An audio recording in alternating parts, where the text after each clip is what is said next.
Most seniors think calling 911 during a stroke is enough, but doctors say there's a critical step 80% of people forget that costs them their recovery. Imagine this. A sudden wave of dizziness strikes you. Your arm goes numb, and you instantly know something is terribly wrong. If you're completely alone at that moment, what would you do? Most people freeze in fear, hoping the symptoms will pass on their own. But here's the harsh truth. During a stroke, every single second becomes a battlefield inside your brain. The decisions you make in those first critical 10 seconds can determine whether you'll walk out of the hospital on your own 2 feet or face a lifetime of disability.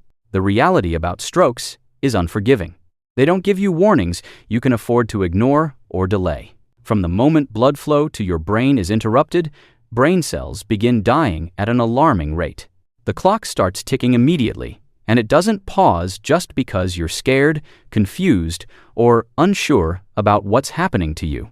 In these critical moments, hesitation becomes your deadliest enemy. That's exactly why we're going to walk through a comprehensive, life-saving plan that you can actually remember and execute when it matters most. This isn't just another medical guide filled with complicated terminology or confusing procedures.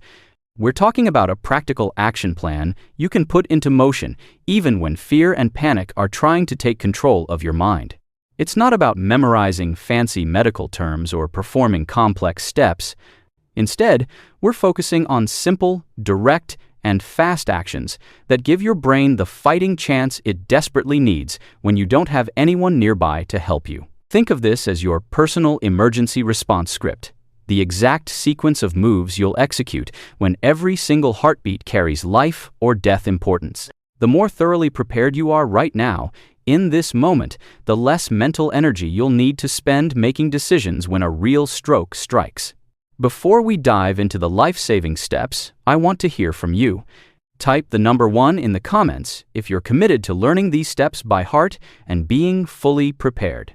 Type 0 if you believe you could handle a stroke situation on your own right now without any preparation. And while you're engaging with us, make sure to subscribe to Senior Forge 365 so you never miss critical health information that could literally save your life or the life of someone you love one day. Let's immediately step into that crucial first action, the one that sets every other survival step in motion before precious time slips away. The absolute first move, and without question, the one that matters most for your survival, is getting professional medical help on the way to you immediately. The exact second you experience that wave of dizziness, that frightening numbness spreading through your arm, or that unsettling weakness affecting your face, you need to grab your phone and dial 911 without a moment's hesitation. Don't waste time second-guessing yourself or wondering whether your symptoms are really serious enough to call for emergency help. In stroke medical care, speed is absolutely everything. The single worst mistake you can possibly make is sitting there waiting to see if the symptoms will pass on their own. When you make that emergency call, you don't need to explain every single symptom perfectly or give a complete medical history. Just clearly say the word stroke, provide your home address as clearly as possible, and immediately put your phone on speaker mode so your hands are free to keep moving while professional help races toward you. Emergency dispatchers receive specialized training to gather critical, life-saving information within seconds and alert paramedic teams instantly. Every precious minute you save by calling immediately can mean the difference between achieving a full recovery and suffering permanent, irreversible brain damage. If your speech has already become slurred or your mouth refuses to form words properly, don't hang up the phone in frustration or embarrassment. Keep that line open and stay connected. Even if you can't speak clearly, your breathing patterns, background sounds in your home, and any occasional noises you make can help emergency responders locate you and assess your condition. If you can manage to repeat the words help and stroke slowly and clearly, that alone can trigger an urgent, priority emergency response. And if your phone isn't within immediate reach or you've accidentally dropped it during the episode, use your voice or any sound you can possibly generate to alert others. Yell as loudly as you can. Bang forcefully on a wall or floor with your fist or foot. Knock over something heavy that will create a loud crash. Do anything that could possibly alert a neighbor, passerby, or anyone within hearing distance. Your goal at this stage is crystal clear and simple. Get professional help moving in your direction while you still possess the physical strength and mental clarity to execute the next critical steps in your survival plan. Once you've successfully ensured that emergency help is racing toward you, your next vital mission becomes protecting yourself from additional injury while you wait for responders to arrive. A stroke can trigger sudden, severe weakness, disorienting dizziness, or even complete blackout episodes without any warning whatsoever. If you remain standing upright, you're taking a serious risk of suddenly collapsing, striking your head on furniture or hard surfaces, or breaking bones in a fall. Any of these complications can transform an already dangerous medical situation into something far worse. Your safest immediate move is getting your body low to the ground before your legs give out beneath you. If you're physically able, slowly and carefully lower yourself onto the floor, onto your bed, or onto a nearby couch.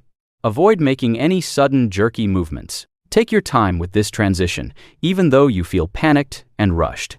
Once you're safely down, position yourself lying on your side with your stronger, more functional side underneath your body. This specific position keeps you significantly more stable and actively prevents you from accidentally rolling onto your stomach or back if you lose consciousness. Gently tilt your head slightly backward to ensure your airway remains open and unobstructed, and use a pillow, a folded blanket, or even a jacket to carefully raise your head and shoulders just slightly off the ground. This small but important elevation can help reduce dangerous pressure building inside your skull and promotes more even blood flow throughout your brain. Don't elevate your head too high, just enough to maintain comfort and safety. If you happen to be close to your front door, think strategically ahead. Unlock that door right now, or wedge it open slightly, so emergency responders can reach you without wasting precious time breaking it down. If you can't physically reach the door from your position, place yourself somewhere you can be spotted easily, such as near a hallway entrance or directly in front of a window. Finally, commit yourself to remaining as still as possible. Every unnecessary movement you make drains precious energy that your body desperately needs to survive this medical crisis. Keep your breathing steady and controlled, maintain your mental focus on survival, and keep your body positioned and ready for the next phase of your emergency plan. Once you've positioned yourself in a safe, stable location, your next critical priority shifts to ensuring emergency responders can reach you without encountering any delays. Every single second paramedics spend trying to break down a locked door or figuring out how to access your home is time. Your oxygen-starved brain simply cannot afford to lose. If you still possess sufficient strength and mobility, carefully make your way to your front door and unlock it completely. Disengage any chain locks, deadbolts, or security latches that might slow entry. If you're physically capable, open the door a few inches so paramedics can push it open and enter your home immediately upon arrival. For those living in apartment buildings or gated residential communities, make absolutely certain to keep your phone within easy reach. The emergency dispatcher may need to call you back to confirm a building entry code, obtain gate access information, or receive instructions for buzzing them into your building. If the door is too far away or you feel too unstable to reach it safely, don't risk taking a dangerous fall. Instead, shift your focus entirely to making your exact location as obvious as possible to approaching rescuers. Call out for help in the loudest, clearest voice you can manage, repeating it every few seconds. Shout, "Help!" and "Stroke." This continuous repetition ensures that if rescuers are anywhere nearby, they'll hear your voice even over ambient noises or through walls. If you're positioned close to a window, knock on the glass firmly and repeatedly, or use any object within reach to tap loudly against the window pane. Look for creative ways to make yourself immediately visible to anyone outside. Turn on every single light you can possibly reach, even during bright daylight hours, to create a bright, unmistakable beacon that draws attention. If you can manage to reach a hallway, place a brightly colored object like a vibrant blanket or large pillow in the doorway, where it can be clearly seen from outside your home or from down the hallway.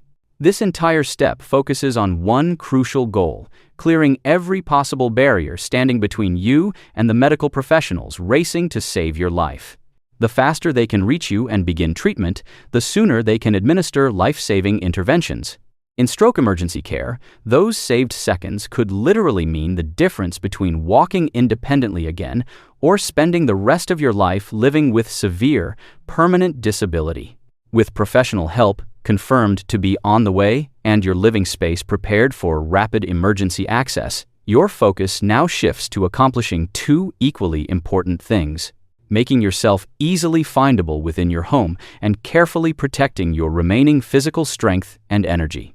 During an active stroke, your body undergoes extreme physiological stress. Every unnecessary movement you make, every burst of panic that floods your system, drains vital energy that your brain desperately needs to survive this attack. If you still retain the ability to make audible noise, use that ability strategically and purposefully.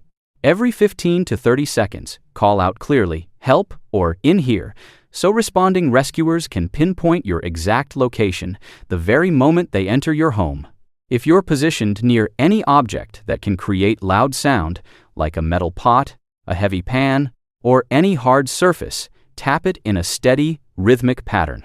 This becomes especially useful if your voice begins to weaken or fade completely. At the same time, maintain your body in as still and supported a position as physically possible. Resist any urge you feel to get up, attempt to walk, or test whether your strength has returned. Sudden weakness or unexpected loss of balance could easily cause a devastating fall that compounds your injuries. Practice slow, deep breathing, drawing air in through your nose and releasing it gently through your mouth to help maintain optimal oxygen flow to your brain and calm your overstressed nervous system. If you own a medical alert device, right now is the critical moment to press that emergency button. If you don't have such a device, but your phone remains within reach, keep that dispatcher line open and active. Even if you've lost the ability to speak clearly or form complete sentences, emergency operators can listen for audio clues about your condition and provide real-time guidance to rescuers approaching your location. Think of this critical phase as your strategic holding pattern. You're not simply sitting there passively waiting for help to arrive. You're actively helping your rescuers locate you faster and keeping your body physiologically stable until they can take over your medical care. These small but deliberate actions can buy your struggling brain precious additional minutes and dramatically improve your realistic odds of achieving meaningful recovery. While you maintain your position and wait for professional help, one of your most vitally important jobs becomes protecting your airway from obstruction. A stroke can significantly weaken the muscles controlling your face, tongue, and throat, making it much harder to swallow normally or control your own saliva production. If you're lying completely flat on your back, this muscular weakness can cause fluids like saliva, mucus, or vomit to pool dangerously in your throat, putting you at serious risk of choking or completely blocking your own airway without even realizing the danger you're in. The safest, most protective position remains lying on your side, with your stronger, more functional side positioned down against the floor and your head tilted slightly forward rather than back. This position uses natural gravity to keep your airway open and clear and allows any fluids to drain naturally away from your mouth and throat rather than pooling. If you begin to feel waves of nausea, resist the instinctive urge to sit up quickly. Instead, allow your head and shoulders to roll gently forward so any fluid can exit your mouth naturally without entering your airway. Stay constantly mindful of your breathing rhythm and pattern. Aim for slow, controlled, deliberate breaths. Draw air in slowly through your nose, then release it steadily through your mouth. Avoid panicked, rapid, shallow breathing, which wastes precious energy and oxygen and can intensify feelings of dizziness. If your throat begins to feel tight or constricted, consciously relax your jaw muscles and let your tongue rest loosely inside your mouth to open the passage for smooth airflow. If you wear dentures or have any removable dental device in your mouth and can safely remove them, do so immediately. This significantly lowers the risk of them shifting position and becoming a choking hazard.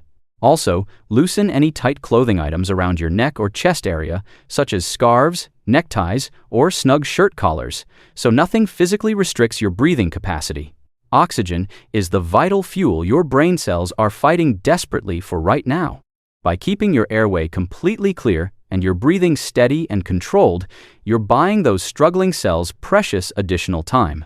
Time that could ultimately mean the difference between achieving recovery and suffering permanent, irreversible damage when professional help finally arrives.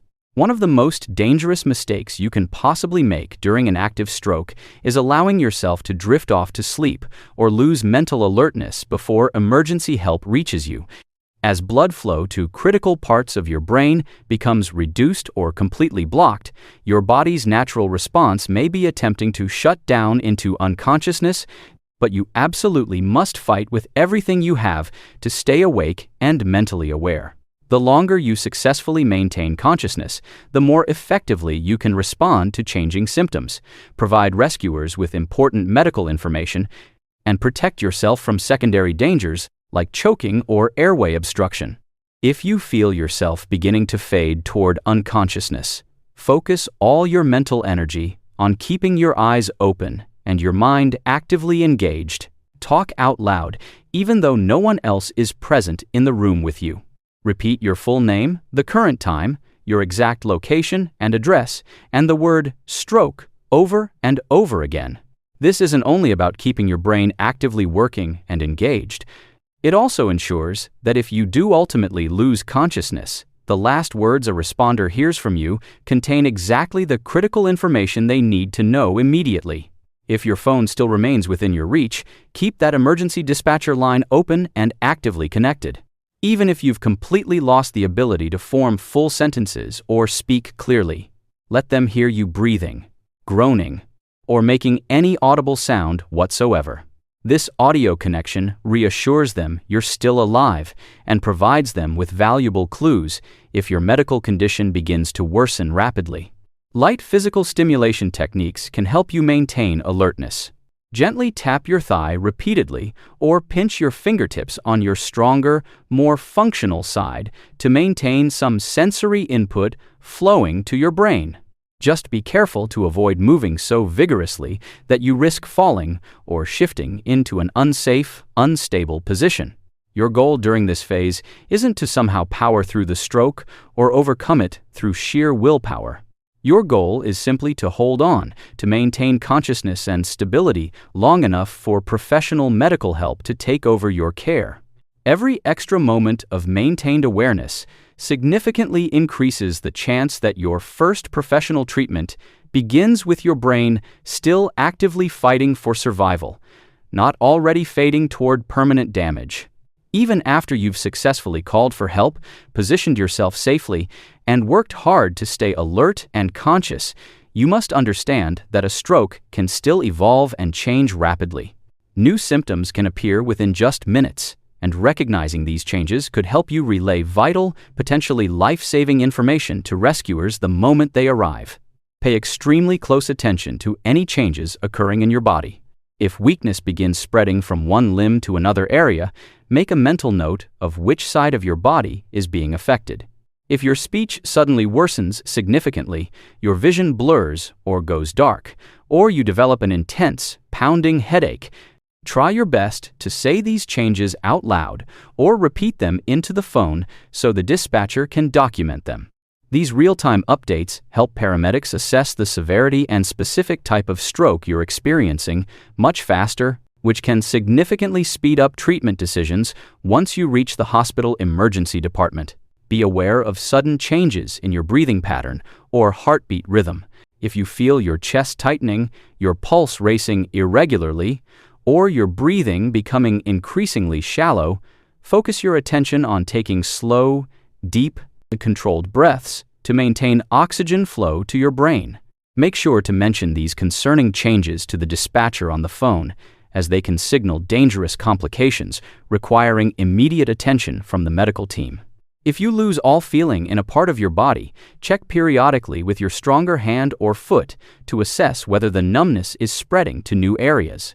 Even small details, like the exact moment when you first notice each change, can prove medically important to doctors later when they're determining treatment options.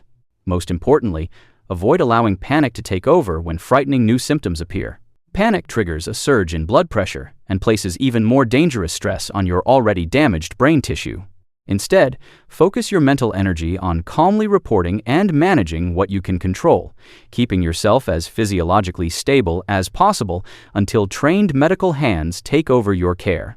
The calmer and more informed you remain throughout this ordeal, the better your realistic odds of survival become when every passing second carries enormous importance. While you wait for emergency help to arrive, there are small, careful actions you can take to support healthy circulation to your brain without dangerously overexerting yourself. The goal during this phase is gentle circulatory assistance, nothing that could dangerously elevate your blood pressure or worsen internal bleeding in the case of a hemorrhagic stroke type. If you're already lying on your side as instructed, keep your head slightly elevated using a pillow, a folded blanket, or even your own arm if nothing else is available. Make absolutely certain your neck remains straight and aligned, not twisted or bent sharply at an angle, to avoid compressing the vital arteries that feed oxygen-rich blood to your brain. This proper head and neck position also helps oxygen-rich blood flow more easily upward against gravity toward your brain. Light, gentle movement can help prevent blood from pooling stagnant in your lower body. On your stronger, more functional side, slowly flex and point your ankle every 10 to 15 seconds, or gently wiggle your toes back and forth. These small, controlled actions activate your calf muscles, which function like biological pumps to keep blood moving back toward your heart and brain instead of pooling in your legs. Avoid crossing your legs tightly or curling your body into a tight ball position, as these positions can restrict healthy circulation. Keep your posture relatively open with your chest and abdomen uncompressed so your breathing remains deep and steady. Your body temperature matters significantly too. If you're feeling cold, your blood vessels will constrict and narrow, limiting blood flow to your brain, so pull a blanket or coat loosely over your body for warmth, but don't wrap yourself so tightly that you restrict breathing or movement. Finally, pair your optimal body position with controlled, conscious breathing techniques. Inhale slowly and deeply through your nose, then exhale smoothly through your mouth, visualizing each breath as vital fuel feeding your struggling brain cells. These small, deliberate measures aren't a cure or treatment for your stroke, but they can help keep your cardiovascular system stable and functioning until trained medical hands take over, buying you those precious extra minutes that can make all the difference between recovery and permanent disability. In the final stretch of time before professional help arrives at your door, your mental state becomes just as critically important as your physical condition. Fear and panic can make your heart race dangerously and your blood pressure spike dramatically, putting even more severe strain on a brain already under attack from interrupted blood flow. But if you can successfully shift into calm, focused, controlled thinking, you can steady your breathing, maintain oxygen flow, and buy yourself precious additional survival time. Start by repeating short, simple mental commands to yourself. I am safe. Help is coming. I will hold on. Say these phrases out loud if you're physically able to speak. The sound of your own voice can help keep you mentally alert and grounded in reality. If speaking has become too difficult, think the words silently in a slow, steady rhythm, matching them precisely to your breathing pattern. This mental anchor prevents your thoughts from spiraling into panic and helps you maintain consciousness. Remind yourself clearly of the victories you've already achieved during this crisis. You successfully called for emergency help. You positioned yourself safely to prevent injury. You've made it significantly easier for rescuers to find you and reach you. These accomplished steps prove you're not powerless or helpless. You've taken meaningful control of what you can control, and that control matters enormously. If you feel yourself slipping dangerously toward unconsciousness, fix your complete attention on one specific detail in your immediate surroundings. The steady ticking of a clock on the wall, the low hum of your refrigerator motor, the pattern of natural light filtering through a window curtain.